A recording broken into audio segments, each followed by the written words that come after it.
Inca সাম্রাজ্যের একদম কেন্দ্র থেকে মাকড়সার জালের মতো ছড়িয়েছিল এক অদৃশ্য নকশা। এটা কিন্তু শুধু কোনো সাধারণ পথ ছিল না, ছিল এক অসাধারণ ব্যবস্থা যা গোটা সাম্রাজ্যকে জুড়ে দিয়েছিল মহাবিশ্বের সাথে। চলুন আজ আমরা ডুব দিই ইনকাদের সেই রহস্যময় সেকুয়ে লাইন্সের জগতে। প্রশ্নটা শুনলেই কেমন যেন অবাক লাগে, তাই না? কিভাবে কোনো দৃশ্যমান কাঠামো ছাড়াই, মানে চোখে দেখা যায় এমন কিছু ছাড়াই, শুধু এক অদৃশ্য জ্যামিতির উপর ভর করে একটা আস্ত সাম্রাজ্য চলত? এই রহস্যটাই আমরা আজ বোঝার চেষ্টা করব। তো এই বিশাল রহস্যের জট খুলতে হলে আমাদের শুরু করতে হবে ইনকাদের রাজধানী কুস্কোর সেই অদৃশ্য জালটা দিয়ে। চলুন প্রথমেই জেনে নিই এই সেকুয়ে লাইন্স জিনিসটা আসলে কি। সেকো লাইন্স ঠিক কি? ভাবুন তো, কুস্কো শহর থেকে ৪১টা অদৃশ্য রেখা চারিদিকে ছড়িয়ে পড়ছে, একদম একটা মাকড়সার জালের মতো। কিন্তু এটা সাধারণ কোনো জাল ছিল না। এর প্রত্যেকটা সুতোয় বোনা ছিল একদিকে আধ্যাত্মিক বিশ্বাস আর অন্যদিকে কড়া প্রশাসনিক ক্ষমতা। আর এই যে এত বিশাল একটা জাল, এর কেন্দ্রবিন্দু ছিল মাত্র একটাই জায়গা, কোরিকাঞ্চা, কুস্কোর সবচাইতে পবিত্র সূর্য মন্দির। মানে একটা গোটা সাম্রাজ্যের নারীর টান ছিল এই একটা বিন্দুতে, ভাবা যায়? বেশ, তাহলে এই অদৃশ্য জালের কাজটা কি ছিল? এর প্রথম স্তরটা যদি আমরা দেখি তাহলে দেখব এটা ছিল পবিত্র স্থান দিয়ে তৈরি এক জীবন্ত নকশা, যা ইনকাদের বিশ্বকে চিনতে সাহায্য করত। গোটা সিস্টেমটার মূলে ছিল এই ৪১টা প্রধান লাইন। এই ৪১টা রেখাই কেন্দ্র থেকে বেরিয়ে এসে পুরো ইনকা সাম্রাজ্যকে ভাগ করত, ঠিক যেন একটা কেকের টুকরোর মতো। আর এই ৪১টা লাইনের উপর ছড়িয়ে ছিটিয়ে ছিল ৩২৮টা পবিত্র স্থান।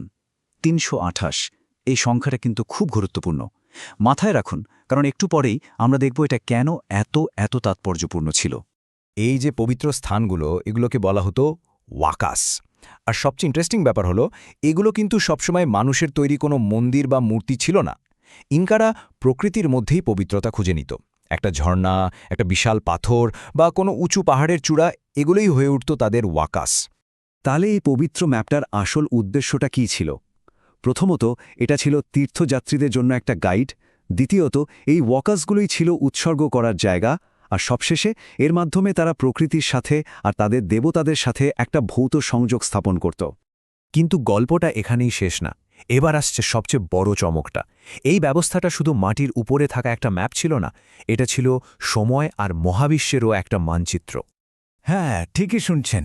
এটা শুধু ভূমির ওপর আঁকা একটা ম্যাপ ছিল না, এটা ছিল আস্ত একটা মহাজাগতিক ক্যালেন্ডার। মানে একটা বিশাল ঘড়ি যা আকাশ আর সময়কে এক সুতোয় বেঁধে ফেলেছিল। এর কার্যকারিতা শুনলে অবাক হতে হয়। যেমন ধরুন, কিছু লাইন এমন নিখুঁতভাবে তৈরি করা হয়েছিল যা বছরের নির্দিষ্ট দিনে, মানে অয়নান্তের দিনে, সূর্যোদয়ের সঠিক অবস্থানের দিকে নির্দেশ করত। আবার অন্য কিছু লাইন প্লেডিসের মতো গুরুত্বপূর্ণ তারামণ্ডলের উদয়কে ট্র্যাক করত, যা তাদের কৃষিকাজের সময় ঠিক করতে সাহায্য করত। আর এইখানেই সেই আসল ব্যাপারটা লুকিয়ে আছে। মনে আছে সেই ৩২৮টা ওয়াকাসের কথা? বিশ্বাস করা কঠিন, কিন্তু গবেষকরা মনে করেন এই ৩২৮টা স্থান আসলে ছিল ইনকাদের চন্দ্র ক্যালেন্ডারের ৩২৮টা দিনের প্রতীক। ভাবুন একবার, বছরের প্রত্যেকটা দিনের জন্য ছিল একটা করে পবিত্র স্থান, যেখানে পূজা দিয়ে তারা সময়ের হিসাব রাখত।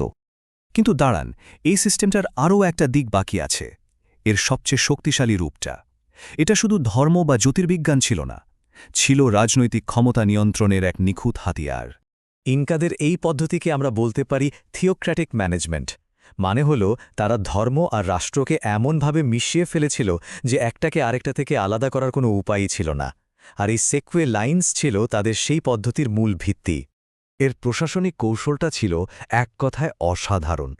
কুচকোর প্রত্যেকটা অভিজাত পরিবারকে একটা করে লাইনের দায়িত্ব দেওয়া হতো।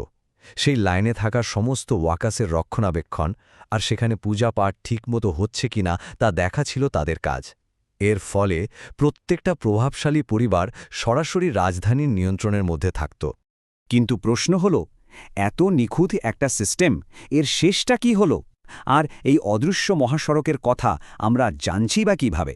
চলুন সেই ইতিহাসটা একটু দেখা যাক। সেকুয়েল লাইন্সের কথা উঠলেই অনেকে নাজকা লাইন্সের সাথে মিলিয়ে ফেলেন, কিন্তু এদের মধ্যে বেশ কিছু জরুরি পার্থক্য আছে। নাজকা লাইন্স ছিল মরুভূমিতে আঁকা বিশাল সব চিত্র, সম্ভবত বৃষ্টির প্রার্থনার জন্য। অন্যদিকে সেকুয়ে লাইন্স ছিল একটা অত্যন্ত কার্যকরী প্রশাসনিক, ধর্মীয় আর জ্যোতির্বিজ্ঞানিক ব্যবস্থা। দুঃখের বিষয় হল যখন স্প্যানিশ বিজেতারা এলো তারা এই সিস্টেমের ক্ষমতাটা খুব ভালোভাবেই বুঝতে পেরেছিল। এটা শুধু ধ্বংসযজ্ঞ ছিল না, ছিল এক ঠান্ডা মাথার রণকৌশল।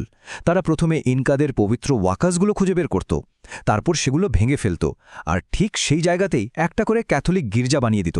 এর মাধ্যমে তারা ইনকাদের বিশ্বাসের মূলটাকেই উপড়ে ফেলতে চেয়েছিল। শেষ পর্যন্ত এই একটা কথাই হয়তো ইনকাদের এই কীর্তিকে সবচেয়ে ভালোভাবে বোঝায়। তারা শুধু একটা সাম্রাজ্য চালায়নি, তারা আকাশ, সময় আর মানুষের বিশ্বাসকে একটা নিখুঁত জ্যামিতিক নকশার মধ্যে বেঁধে ফেলেছিল, যার সাক্ষী আজও আন্দিজ পর্বতমালার বুকে রয়ে গেছে।